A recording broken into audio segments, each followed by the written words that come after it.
नमस्कार साथियों, मैं मिथिलेश सिंह ज्योतिष की चर्चा में आप सभी के बीच हाजिर हूं। इसी के साथ आप सभी से आग्रह करता हूं, चैनल को सब्सक्राइब करें, लाइक करें और शेयर करें। आप सभी का यूट्यूब चैनल मीट एस्ट्रो 10 पर स्वागत है। आज चर्चा का विषय है मेष लग्न में सूर्य और चंद्रमा जब पंचम भाव में जाकर विराजमान होंगे तो किस प्रकार का प्रभाव देखा जाएगा। इस संयोग के साथ जब अमावस्या योग का निर्माण होगा तो किस प्रकार का प्रभाव देखा जाता है। आप सभी जानते हैं सूर्य और चंद्रमा जब एक साथ युति में होते हैं, इसको हम लोग अमावस्या के रूप में जानते हैं। लेकिन अलग अलग लग्नों में, अलग अलग भावों में यह युति अलग अलग प्रभाव देने वाला होता है। इसी को हम लोग इस पूरे सीरीज में समझ रहे हैं और आज के एपिसोड में जानेंगे जब मेष लग्न में पंचम भाव में जाकर यह युति बनेगा तो किस प्रकार का प्रभाव रहने वाला है।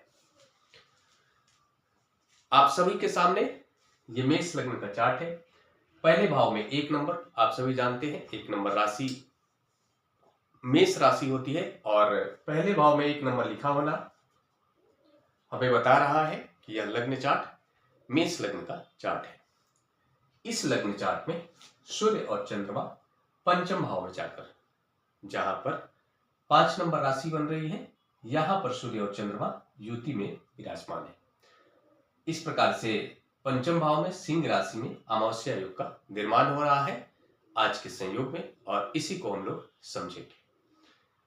आप सभी जानते हैं सूर्य आत्मा का कारक ग्रह है, सूर्य पिता का कारक ग्रह है, सूर्य सम्मान का कारक ग्रह है, सूर्य गुस्से का कारक ग्रह है। सूर्य हम कह सकते हैं कि बड़े एडमिनिस्ट्रेटिव जो ऑफिसर बनते हैं उन सारी चीजों को सूर्य रिप्रेजेंट करता है। सूर्य सरकार का भी कारक है। चंद्रमा माता का, मन का, अपनी जन्मभूमि का कारक ग्रह है। यहां के संयोग में, इस संयोग में चंद्रमा चतुर्थ भाव का स्वामी ग्रह है। चतुर्थ भाव में 4 नंबर राशि बन रही है। 4 नंबर राशि कर्क राशि होती है जिसके स्वामी ग्रह चंद्रमा है और चंद्रमा चतुर्थेश एवं पंचमेश सूर्य, सिंह राशि के स्वामी ग्रह सूर्य, तो इस भाव में सूर्य पंचमेश है और चंद्रमा चतुर्थेश है। चतुर्थेश एवं पंचमेश की युति पंचम भाव में सिंह राशि में हो रही है और यहां पर जब अमावस्या का निर्माण होगा तो इस प्रकार से हमें पता चलता है कि सूर्य अपनी खुद की राशि में, स्व राशि में विराजमान है और इसके परिणाम यह होंगे कि सूर्य प्रभावी होकर अमावस्या योग का निर्माण कर रहा है। सूर्य जब मजबूत होता है और वहां पर जब चंद्रमा विराजमान होंगे तो इसके परिणाम किस प्रकार के होंगे।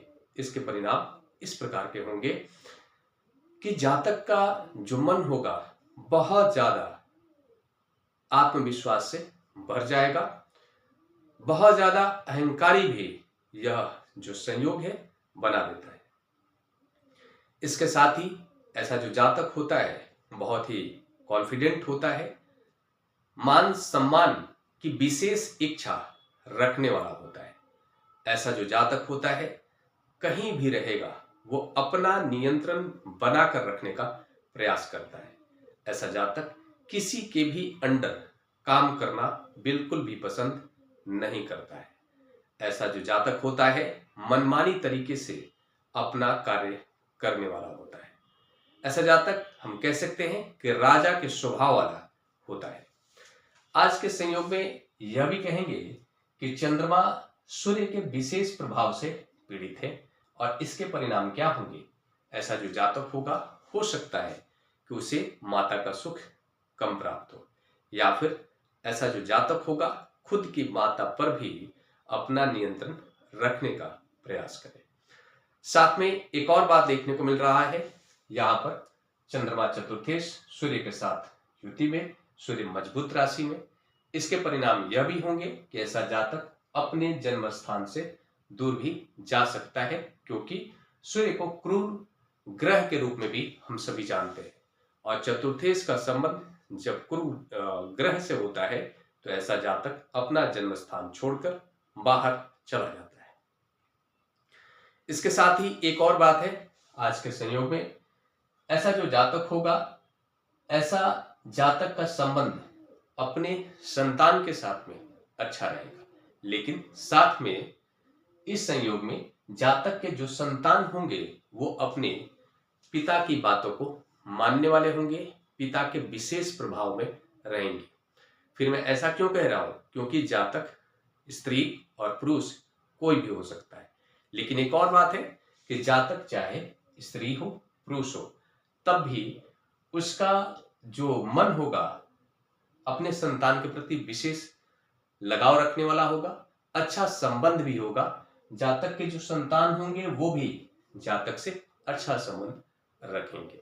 लेकिन इसके साथ साथ यह भी देखने को मिलेगा कि ऐसा जो जातक होगा वो थोड़ा बहुत ज्यादा एग्रेसिव स्वभाव वाला भी हो सकता है, कभी कभी बहुत ज्यादा उग्र हो सकता है, विशेष हमें कह सकते हैं गुस्से वाला हो सकता है, और साथ में कभी कभी चिड़चिड़ा हो सकता है, मानसिक रूप से कभी कभी असंतुलित हो सकता है इस संयोग में, क्योंकि सूर्य मजबूत राशि में होकर चंद्रमा के साथ विराजमान है। जातक का मन अकारण अशांत हो सकता है, कहीं पर भी उसका ऐसा स्थिति होगा कि उसका मन नहीं लगे, ऐसी स्थिति हो सकती है। और जब जब गोचर में चंद्रमा इस भाव में गोचर करेंगे तब तब ऐसी स्थिति जातक को विशेष देखने को मिलेगा। और इसके साथ ही ऐसा जो जातक होगा, जातक के जो पिता होंगे, पिता की बातों में रहने वाला जातक होगा, और साथ में जातक का जो मन होगा अपने संतान की बातों में भी रहने वाला होगा। ऐसा जातक जितना ही अपने पिता की बात को मानेगा उतना ही आगे चलकर अपने संतान के इन्फ्लुएंस में रहने वाला हो सकता है। ऐसा जातक अपने संतान पर बहुत ही हमें कह सकते हैं आंख बंद करके अंधविश्वास करने वाला हो सकता है। लेकिन एक और बात है, ऐसा जो जातक होगा उसका संबंध प्रारब्ध में, पूर्व जन्म में हमें कहेंगे कि एक अच्छे कुल से होगा। ऐसा जातक पूर्व में किसी अच्छे राजकुल से उसका संबंध हो, ऐसा जातक हमें कह सकते हैं बहुत ही धार्मिक प्रवृत्ति वाला भी हो सकता है। और एक और बात, ऐसा जातक मानसिक रूप से इंटरनली ऑनेस्ट होता है, यह भी कहेंगे। अगर इस भाव पर किसी प्रकार का किसी अशुभ ग्रह की दृष्टि ना हो, और या फिर अशुभ ग्रह की दृष्टि ना हो, या फिर इनके सामने कोई अशुभ ग्रह नहीं बैठा हुआ, ऐसा अगर स्थिति है तो ऐसा जो जातक होगा हमें कहेंगे कि वो इंटरनली बहुत ही ऑनेस्ट होगा, ईमानदार होगा, नैतिक होगा और न्यायिक प्रवृत्ति का होगा। ऐसा जातक बहुत ज्यादा सच बोलने वाला भी होता है, और इसी कारण से ऐसा जातक कभी कभी लोगों के बीच में खटकने लगता है। ये जो भी प्रभाव बताए गए हैं वो पर्टिकुलर इस भाव में बनने वाले सूर्य और चंद्रमा के कारण प्रभाव देखने को मिलेगा। सामान्य प्रभाव के तौर पर आप सभी जानते हैं अमावस्या योग का जब निर्माण होता है, ऐसा जातक को माता का सुख कम प्राप्त होता है, मन से थोड़ा चिड़चिड़ा रहता है, और साथ में यहाँ पर चतुर्थ भाव, एक्चुअली ये भी हम कहते हैं कि चतुर्थ भाव के स्वामी ग्रह चंद्रमा है।